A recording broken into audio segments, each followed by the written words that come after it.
Hello दोस्तों, मेरी कहानी में आप सभी का स्वागत है। दोस्तों, 13 जून 2017 को पुलिस कंट्रोल रूम द्वारा उत्तर प्रदेश के जिला जौनपुर की कोतवाली मड़ियाहूं पुलिस को गांव सुभाषपुर में एक युवक की लाश पड़ी होने की सूचना मिली। सूचना मिलते ही कोतवाली प्रभारी इंस्पेक्टर नरेंद्र कुमार सिंह पुलिस बल के साथ सुभाषपुर गांव स्थित उस जगह पहुंच गए जहां लाश पड़ी होने की सूचना मिली थी। घटनास्थल KDS स्कूल के पीछे था। अब तक वहां गांव वालों की काफी भीड़ जमा हो चुकी थी, लेकिन पुलिस को देखते ही लोग एक किनारे हो गए थे। नरेंद्र कुमार सिंह ने लाश का निरीक्षण शुरू किया। मृतक की हत्या किसी धारदार हथियार से बड़ी बेरहमी से की गई थी। उसकी उम्र यही कोई 27-28 साल थी। देखने से ही वह गांव का रहने वाला लग रहा था। पुलिस कंट्रोल रूम से इस घटना की सूचना पुलिस अधिकारियों को भी मिल गई थी। उसी सूचना के आधार पर SP भोलेंद्र कुमार पांडेय भी घटनास्थल पर आ गए थे। उन्होंने भी घटनास्थल और लाश का निरीक्षण किया। काफी प्रयास के बाद भी लाश की शिनाख्त नहीं हो सकी थी। मृतक के कपड़ों की तलाशी में भी कोई ऐसी चीज नहीं मिली थी जिससे उसकी शिनाख्त हो सकती। पुलिस लाश को पोस्टमार्टम के लिए भिजवाने की तैयारी कर रही थी। तभी कोतवाली प्रभारी नरेंद्र कुमार सिंह एक बार फिर घटनास्थल का निरीक्षण बारीकी से करने लगे। इसका नतीजा यह निकला कि लाश से कुछ दूरी पर उन्हें एक टूटा हुआ सिम मिला। इससे जांच में मदद मिल सकती थी, इसलिए उन्होंने उसे सुरक्षित रख लिया। SP भोलेंद्र कुमार पांडेय मामले का जल्द से जल्द खुलासा करने का आदेश देकर चले गए थे। इसके बाद नरेंद्र कुमार सिंह भी लाश को पोस्टमार्टम के लिए भिजवाकर थाने आ गए। थाने में उन्होंने अपराध संख्या 461/2017 पर अज्ञात के खिलाफ हत्या का मुकदमा दर्ज कर जांच शुरू कर दी। मामले का जल्द से जल्द खुलासा करने के लिए SP भोलेंद्र कुमार पांडेय ने थाना पुलिस की मदद के लिए क्राइम ब्रांच के अलावा सर्विलांस टीम को भी लगा दिया था। जांच को आगे बढ़ाते हुए नरेंद्र कुमार सिंह ने घटनास्थल से मिले सिम कार्ड पर लिखे नंबर के आधार पर संबंधित कंपनी से पता किया तो जानकारी मिली कि वह सिम महाराष्ट्र के जिला गढ़चिरौली के थाना देसाई के गांव तुलसी के रहने वाले पंकज का था। वह सिम महाराष्ट्र से खरीदा गया था। इसका मतलब यह हुआ कि मृतक का आसपास के रहने वाले किसी से कोई संबंध था या फिर वह यहाँ घूमने आया था। उसका किससे क्या संबंध था, यह पता करने के लिए पुलिस ने नंबर पता करके उसकी कॉल डिटेल्स निकलवाई तो उस नंबर से अंतिम नंबर पर जिससे बात हुई थी उसका नाम सत्यम था। 13 जून को सत्यम की पंकज से कई बार बात हुई थी। यही नहीं, उसके नंबर की लोकेशन भी 13 जून को घटनास्थल की पाई गई थी। अब शक की कोई गुंजाइश नहीं रही। नरेंद्र कुमार सिंह ने सत्यम के नंबर को सर्विलांस पर लगवाकर उसकी लोकेशन पता कराई, क्योंकि फोन करने पर उसे शक हो जाता और फरार हो सकता था। सर्विलांस के आधार पर ही उन्होंने 24 जुलाई 2017 की सुबह हिटाई बाजार के आगे नहर की पुलिया के पास से सत्यम और उसके साथ एक युवक तथा एक युवती को गिरफ्तार कर लिया। तीनों एक मोटरसाइकिल से कहीं जा रहे थे। बाद में पूछताछ में पता चला कि तीनों कहीं दूर भाग जाना चाहते थे, जिससे पुलिस उन्हें पकड़ न सके। तीनों को थाने लाकर पूछताछ की गई तो उन्होंने अपने नाम सत्यम उर्फ छोटू गौड़, सचिन गौड़ उर्फ चिंटू और रूपाली बताए। इनमें सत्यम और सचिन वाराणसी के थाना फूलपुर के गांव करियाव के रहने वाले थे। युवती का नाम रूपाली था। वह मृतक पंकज उर्फ प्रेम उर्फ बबलू की पत्नी थी। वह महाराष्ट्र के जिला गढ़चिरौली के थाना देसाई के गांव तुलसी की रहने वाली थी। पुलिस ने तीनों से पूछताछ शुरू की तो थोड़ी हिलाहवाली के बाद उन्होंने पंकज की हत्या का अपना अपराध स्वीकार कर लिया। पुलिस ने उनकी मोटरसाइकिल संख्या UP 65BQ 7062 जब्त कर ली थी। इसके बाद इनकी निशानदेही पर हत्या में प्रयुक्त चाकू, दस्ताने भी बरामद कर लिए गए थे।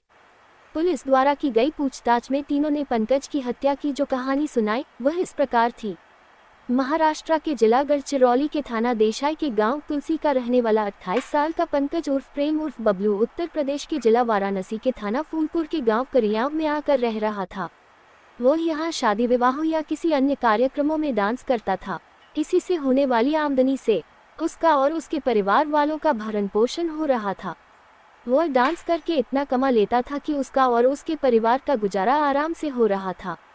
करियाव में ही सत्यम उर्फ छोटू गौड़ भी रहता था।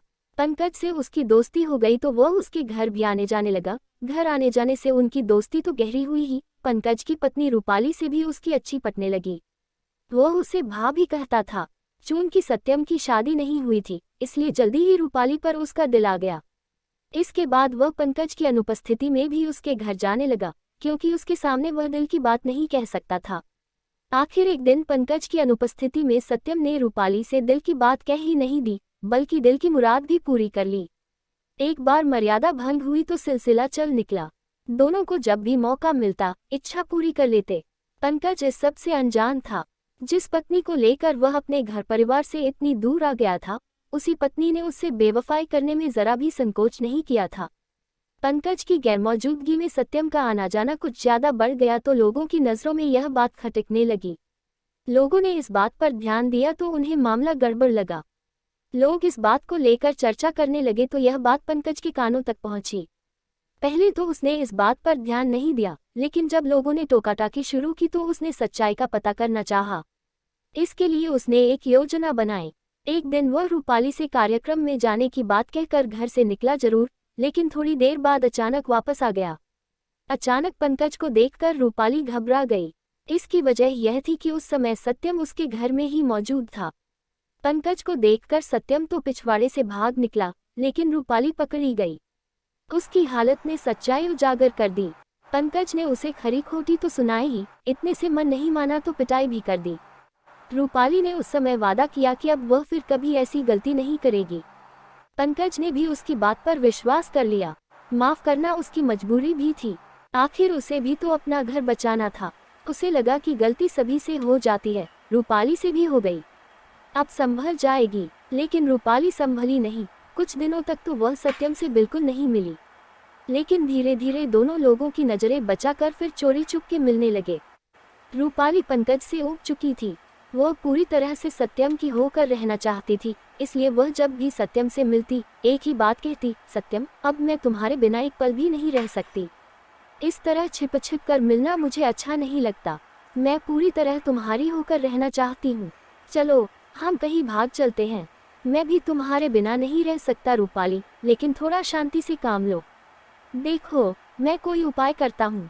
जवाब में सत्यम कहता। सत्यम उपाय सोचने लगा। उसने जो उपाय सोचा उसके बारे में एक दिन रूपाली से कहा, रूपाली, क्यों न हम पंकज को हमेशा हमेशा के लिए रास्ते से हटा दें। न रहेगा बांस और न बजेगी बांसुरी। रूपाली पहले तो थोड़ा हिचकिचाई, लेकिन उसके बाद धीरे से बोली, कहीं हम पकड़े न जाएं। इसकी चिंता तुम बिल्कुल मत करो। उसे तो मैं ऐसा निपटा दूंगा कि किसी को कानो कान खबर नहीं होगी। सत्यम ने कहा। इसके बाद सत्यम ऐसा मौका ढूंढने लगा जब वह अपना काम कर सके। 12 जून 2017 को पंकज को कार्यक्रम में डांस करने के लिए थाना मदियाहों के गांव सुभाषपुर जाना था। वह अपनी पार्टी के साथ निकल भी गया। पंकज के घर से निकलते ही रूपाली ने सत्यम को बता दिया, चूंकि वाराणसी और जौनपुर की सीमा सटी हुई है और मदियाहों तथा फूलपुर के बीच की दूरी तकरीबन 40 किलोमीटर है, इसलिए सत्यम रूपाली की सूचना देते ही अपने साथी सचिन के साथ सुभाषपुर गांव के लिए निकल पड़ा। आधी रात के बाद लोगों की नजरें बचाकर सत्यम ने बहाने से पंकज को गांव के बाहर केडीएस स्कूल के पीछे बुलाया और सचिन की मदद से चाकू से उसकी हत्या कर दी। इसके बाद पंकज के मोबाइल से उसका सिम निकाल कर तोड़कर झाड़ियों में फेंक दिया और मोबाइल लेकर चला गया। पंकज के अचानक गायब होने से उसके साथियों ने सोचा, शायद किसी बात से नाराज होकर वह घर चला गया होगा और अपना मोबाइल भी बंद कर लिया होगा। पति के इस तरह गायब होने से रूपाली रोने धोने का नाटक करती रही। काफी दिन बीत जाने के बाद भी जब पुलिस हत्यारों तक नहीं पहुंची तो उचित मौका देखकर उसने सत्यम के साथ भाग जाने की योजना बना डाली। संयोग से पुलिस ने उन्हें उसी दिन पकड़ लिया जिस दिन सत्यम और रूपाली भाग रहे थे। मामले का त्याग कर रूपाली और सत्यम को मिला क्या? पंकज तो जान से गया, लेकिन अब उन दोनों की जिंदगी भी अब खुलासा होने के बाद पुलिस ने अज्ञात की जगह सत्यम, सचिन और रूपाली को नामजद कर तीनों को अदालत में पेश किया, जहां से सभी को जेल भेज दिया गया।